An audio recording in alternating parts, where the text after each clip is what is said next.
Hey, I'm Tom Karadza. This is my younger brother, Nick Karadza. We started Rockstar Real Estate together, and this is the top 10 real estate questions. Okay, so this question is, I'm thinking about buying my first home. Where do I start? So, Nick, good luck with this question. All right. So wow, there's a lot of ways to go about this. I guess the first place you want to start, in my opinion, would be to get an understanding, reach out to either your bank or a mortgage broker. I would recommend a mortgage broker to get an understanding of how much, what you can qualify for, because most likely most people are going to be looking to get a mortgage, so it gives you an understanding of what you're going to be shopping for and what areas you can look to purchase in, what types of properties. Why are you saying mortgage broker? I said a bank or mortgage broker. Yeah, but you preferred mortgage broker. Yeah, I was going to circle back to that. Oh, okay. So thanks for reminding me. So the mortgage brokers, because I just find the mortgage brokers have more access to different, a variety of different mortgage programs. Likely you can get some better rates as well, and they can structure things in such a way that it may give you some better options. So I would look for a referral for a good mortgage broker and go that route, and then I would reach out to someone in like a realtor or someone else in the area that you're looking at to start learning about the area and see what we do in like the investment side of things is we do like what's called an educational tour. So go with a realtor or someone on an educational tour of the properties of the area you're looking at to get an understanding of what you can get and what you might not be looking for. Because maybe there's a 2-bedroom bungalow that you can buy, but you're not really interested in 2-bedroom bungalows. You more want a 3-bedroom because that's going to be more attractive to people on the resale market afterwards because there's typically more demand for that type of stuff. So if I had to break it down to something relatively simple, those would be the 2 first steps. Reach out to a mortgage broker or banker to understand how much you can afford to give you an understanding of where you want to buy. Then reach out to a local expert in that area of what you're looking to purchase. I want to say invest in. By default, I go to that route. So if you're looking to invest or purchase for yourself, reach out to someone that focuses on that specific strategy or that area, and then those will be the initial first steps if you're starting from absolutely ground zero. Is there a best time of year to buy a home, price-wise? I'll leave that one to you. Yes, it's on March 2nd at 11 a.m. No, I guess there are different seasons in real estate, so maybe this helps answer the question. There's the spring season where a lot of listings come on the market, but because a lot of listings and a lot of new inventory and a lot of new homes for sale are coming on the market, there is a lot of activity as well. So I'm not sure really that's the best time. The fall is also a time where that happens, where not a lot of new listings come on the market. Some of the slower times would be right in the middle of summer, December, because nobody likes to fight Santa, and kind of early January. So if you're trying to look for a home that's sitting around and maybe someone needs to sell, but there's not a lot of activity so they can't sell, you might want to look middle of summer and December or early January. The downside with that would be that there's not a lot of inventory, not a lot of product, not a lot of real estate available for sale during those times. But that'd be the times where if you're trying to squeeze out a good price, that you might get lucky. Can I buy a home with no down payment? The answer is yes. Kind of. Yeah. Right? Yeah, I think kind of is more appropriate. Yeah. Why were you saying yes? Because there's so many cashback programs. Like I always forget about all the different cashback programs that are available, especially for first-time home buyers. Yeah. But why are you saying sort of? Yeah, that's right. I mean, there's the mortgage opportunities, the mortgage programs, it's a moving target. So what's available today might not be available tomorrow, might be available again next week. So, officially there are you need a down payment. Yeah, you need a down payment. But what Tom was saying, you can get cashback programs for repairs or renovations or that type of thing. So there are options where you could potentially put a down payment and then get the mortgage, the remaining amount of the purchase price, plus the down payment back from specific banks, depending on what mortgage program you qualify for. So that's why I'm saying the answer is no. There used to be actual 0% down mortgage programs where you didn't need anything at all, but those were reined in. I don't know, a few years ago or a couple years ago now. So those were reined in, and they're not available current day. And I feel like sometimes the banks don't advertise straight up cashback programs that we hear about every once in a while, where someone went and they put 5% down, and the bank was offering like 3% cashback on closing. So when you closed and got your property, they would give you 3% back. So you're actually only putting like 2% down. Yeah. And I don't know if those still exist. It always seems to be changing, but I know they seem to float out there a lot. I would just say explore your options. There's the potential that it is that will exist. However, to qualify and to close on the property initially, you will need some sort of down payment. You will need some proof of funds that you do have assets. You need that down payment available. Even if you qualify for one of these programs, you'll have to kind of give that and then get that back. So and you'll need money for the lawyer. You'll need some lawyer fees and some land transfer tax, fees. If it's in Ontario, there's land transfer. There's those other additional costs. So you do need funds available. You wouldn't want to put yourself in a situation where you're buying a house, you're leveraging it up to 100% of the purchase price, and you really have no safety net in yourself. No, except we've kind of done that stuff before. Investments, right? So we were more willing to leverage those. Yeah. So, question: how does mortgage loan insurance work? When you put down less than 20% of a down payment on a property in Canada, you have to get mortgage insurance on a property. It's not up to you or me or any of us. That's just how it works in Canada. And the way it works is on the day of closing, let's say your mortgage is going to be $500,000, but there was mortgage insurance on this purchase because you weren't putting down 20% of the value of the property, you were putting less than 20% down. What happens is on the day of closing, the mortgage insurer tacks on their fee to your mortgage. So instead of having a mortgage of $500,000, you might have a mortgage of like $520,000. That extra $20,000 goes on to the mortgage because the bank paid the mortgage insurer on your behalf their fee up front. That's why it's a racket, and the mortgage insurers make a ton of money because they get their money up front and it gets tacked onto our mortgages, and you pay it over time through an amortization schedule, so you're paying back typically a lot more than $20,000, but that's how it works. It doesn't come from, that's how it works? That's how it works? Yeah, that's how it works. Right. It doesn't come from your pocket, it gets tacked onto your mortgage on the day of closing. Is that clear? That's clear. I was going to make some smart comment about the bank, so that was kind of like you did. So I was going to start with that, so that's better. So the big thing is that it doesn't actually come out of pocket, like you just said at the end. It gets added to the mortgage insurance, which is really it gets added to the mortgage, which is nice. So, but that makes that does make a big difference, right? And that the rate will vary depending on how much of the down payment and the program and that type of thing. So it does vary a little bit, but it is required in Canada for sure. How much will I need for closing costs?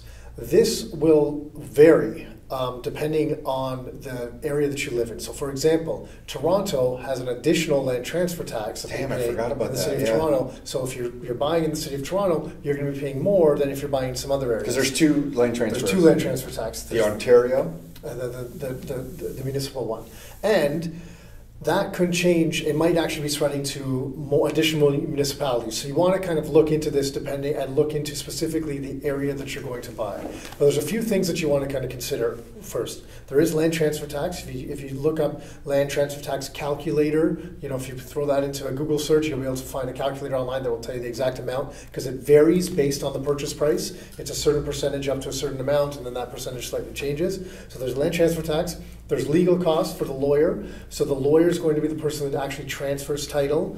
And if you're getting a mortgage, the lawyer will also charge to register that mortgage onto the property as well, because the bank registers the mortgage to know that the mortgage is secured against the property. If anything happens, they get the property. So there's those fees. As part of the lawyer fees, there's fees to like the government, like the land registry office to register the deed. Yeah, some disbursements like hydro companies. Yeah, there's certain things like that. And then there is title insurance, which is typically included in the mortgage cost. It might be a line item in the the lawyer's breakdown. The statement of adjustments is what you get. So there's title insurance is the most common thing that you're going to run into on top of that as well. Then depending on how property tax was paid, so if I was buying a property, there's a lot to consider. Yeah, well, if I was buying property from you and you paid property tax for the year, and I'm buying it 6 months into the year, then I'm going to have to pay 50% of the property tax, some small hydro hookup charges and things like that. Those things are relatively small. The big ones are the title insurance, the land transfer tax, and the legal fees and disbursements. Those are the three big ones that you want to watch out for. And they do slightly vary depending on area, purchase price, those types of things. Tom, someone wants to sell their home faster. Should they lower the list price or offer some incentive? I guess it would depend what the incentive is. If it's like chocolate chip cookies, I don't know how far that's going to go. But if it was like, what would an incentive be?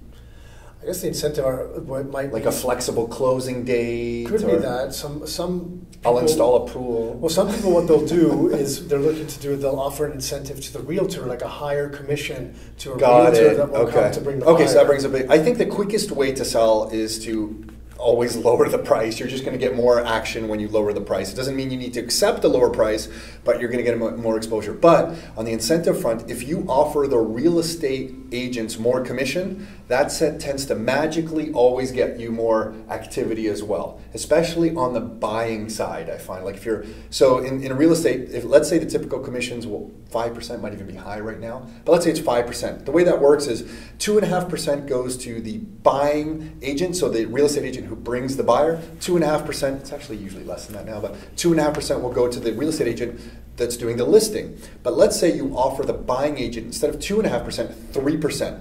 That gets actually published on the real estate information that the realtors see. And when they see that, magically I find there's more action on a property that's offering more commission to the buying agent.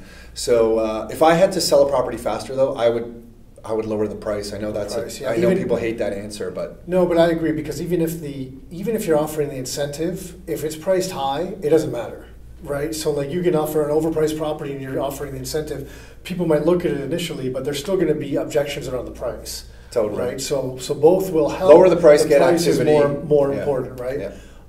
And you want to make sure you're not lowering the price by like $50, like, because what can happen is you end up kind of chasing the market down. So if you overprice your property a little bit, and then there's other properties that are at a lower price and they're sitting a little bit, and then you try to match them, well, now you're only even with everyone else. You're not undercutting them. So if you need a quick sale, you got to look at what things are selling for, and you got to go underneath them by a chunk to make it worth people's while and generate that activity.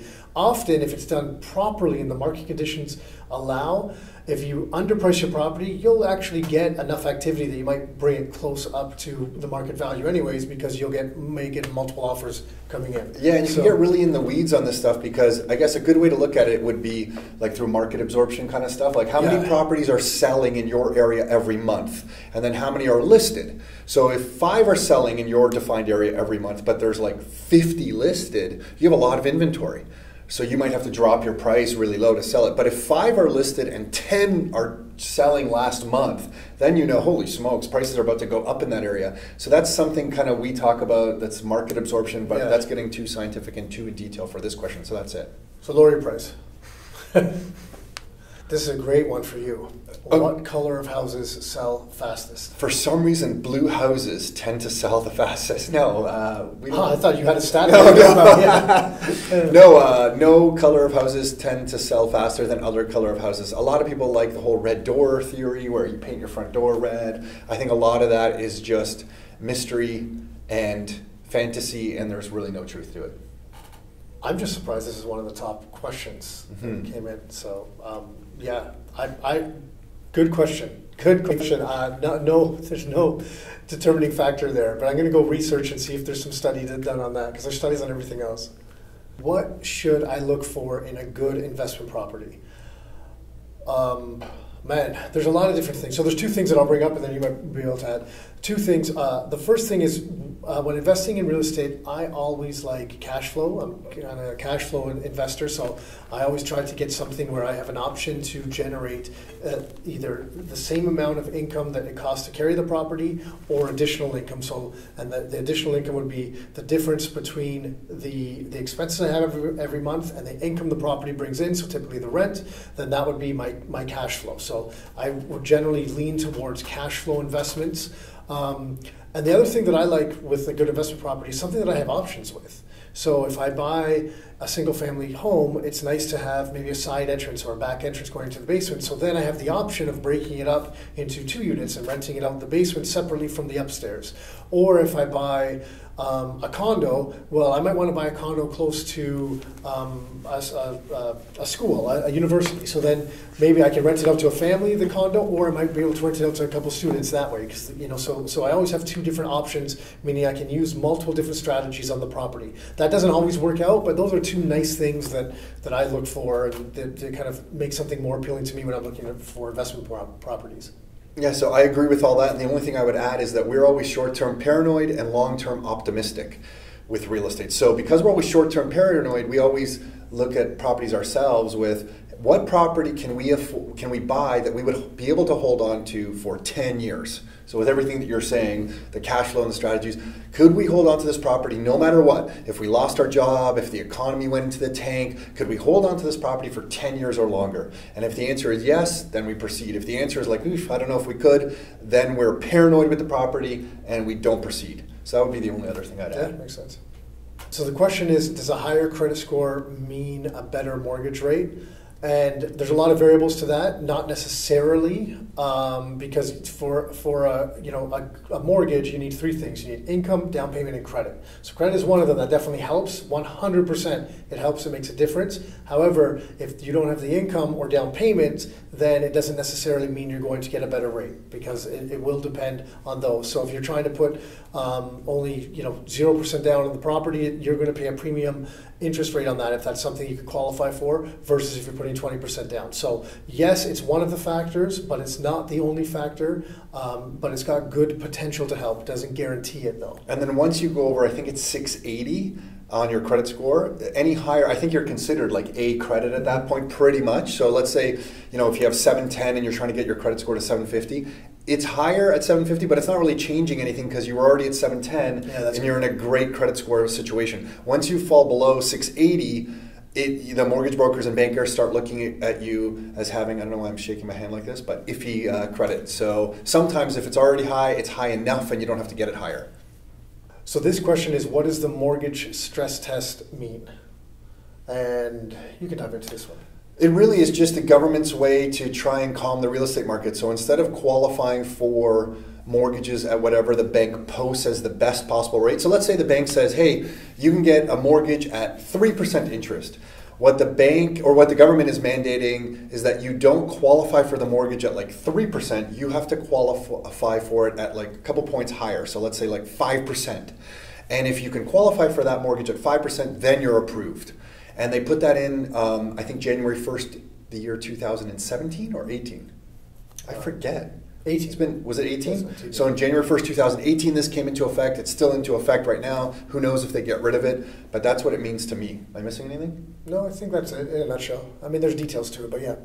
When you get into real estate, the biggest thing that you want to look for, and is often neglected, is the team of people around you. So you really want a good banker, a good mortgage broker, a good lawyer, a good real estate person, a good home inspector. Those people are going to protect you from making a bad mistake with your purchase. So I'd say we all tend to focus on like the interest rate you're going to get or how much can you qualify for, but don't forget about the people around you. It's really the network of professionals around you that are going to protect you and give you share their experience with you that is almost priceless, because some of these people have been in business for 20 years. So don't discount some of the things that they're saying if they are a good team. Yeah, I know. I fully agree with that. I don't have much to add to that.